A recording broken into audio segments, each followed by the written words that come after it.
అందరికీ నమస్కారం. కురుక్షేత్ర మహాసంగ్రామంలో చంచలమైన మనసును ధ్యానం ద్వారా ఎలా అదుపు చేయాలో 6వ అధ్యాయంలో తెలుసుకున్నాం కదా! సరే, మనసును అదుపు చేశాం.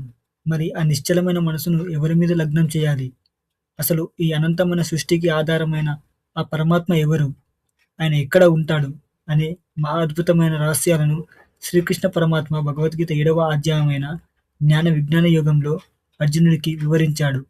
భగవంతుని గురించి తెలుసుకోవడాన్ని జ్ఞానమని, ఆ భగవంతుడిని అనుభవపూర్వకంగా దర్శించడాన్ని విజ్ఞానమని అంటారు.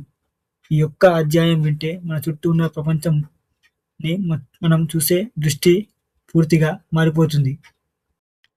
శ్రీకృష్ణుడు సమస్త సృష్టి రహస్యాన్ని అత్యంత సులభంగా అర్జునుడికి ఇలా బోధించాడు. పార్థ, నాలో ప్రధానంగా 2 శక్తులు ఉన్నాయి. భూమి, నీరు, అగ్ని, వాయువు, ఆకాశం, మనస్సు, బుద్ధి మరియు అహంకారం. ఈ 8ంటిని కలిపి నా అపరా ప్రకృతి అనగా జడమైన లేదా కదలిక లేని శక్తి అంటారు. ఇక రెండవది, ప్రాణరూపంలో ఉంటూ ఈ జగత్తునంతటిని నడిపించే నా పరప్రకృతి అనగా అత్యున్నతమైన జీవశక్తి. ఈ చరాచర శక్తి సృష్టి అంతా నా 2 శక్తుల కలయిక వల్లనే ఉద్భవించింది. అర్జున, దారంలో మణులను లేదా పూసలను ఎలాగైతే గుచ్చుతారో అలాగే ఈ అనంతమైన గొప్ప భగవంతుడిని మనం ఎక్కడ వెతకాలి? గుడిలోనా? ఆకాశంలోనా? ఈ సందేహాలన్నీ పటపంచలు చేస్తూ కృష్ణుడు చెప్పిన మాటలు ప్రతి ఒక్కరిని రోమాంచితం చేస్తాయి. అర్జున, నేను ఎక్కడో లేను. ప్రతిరోజు నువ్వు త్రాగే నీటిలోని రుచిని నేనే. సూర్యచంద్రులలో ప్రకాశించే కాంతిని నేనే. వేదాలలో పవిత్రమైన ఓంకారాన్ని నేనే. ఆకాశంలో వ్యాపించి ఉన్న శబ్దాన్ని నేనే. భూమిలో ఉండే పవిత్రమైన సుగంధాన్ని నేనే. అగ్నిలో ఉండే తేజస్సును నేనే. సమస్త ప్రాణులలో ఉండే జీవశక్తిని నేనే. చివరకు ఓ మనిషిలో ఉండే సామర్థ్యాన్ని, పనిచేసే శక్తిని కూడా నేనే అని పరమాత్మ ప్రకటించాడు. అంటే మనం పీల్చే గాలి, త్రాగే నీరు, చూసే వెలుగు అన్నీ ఆ పరమాత్మ స్వరూపాలే. ఆయన లేని చోటు ఈ సృష్టిలో ఎక్కడా లేదు.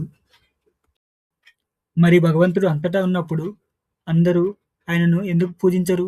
ఆయన దగ్గరకు ఎలాంటి వారు వస్తారు? కృష్ణుడు దీనిని 4 రకాలుగా విభజించాడు. పార్థ, నన్ను 4 రకాలైన మనుషులు ఆశ్రయిస్తారు. 1. ఆర్తుడు, తీవ్రమైన కష్టాల్లో, బాధల్లో ఉన్నవాడు. ఇంకోటి, రెండోవాడు అర్ధార్థి, ధనం, పదవి, సుఖాలు కావాలని కోరుకునేవాడు.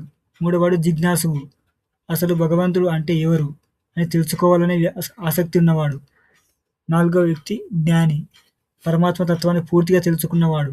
ఈ నలుగురు కూడా ఎంతో పుణ్యం చేసుకున్నవారే. కానీ వీరిలో జ్ఞాని నాకు అత్యంత ప్రీతిపాత్రుడు. ఎందుకంటే అతడు నా నుండి ఏది ఆశించడు. ఏ స్వార్థం లేకుండా నా మీద స్వచ్ఛమైన ప్రేమను మాత్రమే కురిపిస్తాడు అని కృష్ణుడు వివరించాడు. అయితే మనిషి భగవంతుడిని ఎందుకు గుర్తించలేకపోతున్నాడు? దీనికి కృష్ణుడు ఇచ్చిన సమాధానం మాయ. అర్జున, సత్వ, రజో, తమో గుణాలతో కూడిన నా దైవీ మాయను దాటడం సామాన్యులకు సాధ్యం కాదు. దానికి ఎన్నో జన్మల పుణ్యం కావాలి. ఎవరైతే తమ అహంకారాన్ని పూర్తిగా వదిలిపెట్టి నన్ను మాత్రమే శరణు వేడుకుంటారో వారు మాత్రమే నా ఈ భయంకరమైన మాయను సులభంగా దాటగలరు అని అభయమిచ్చాడు.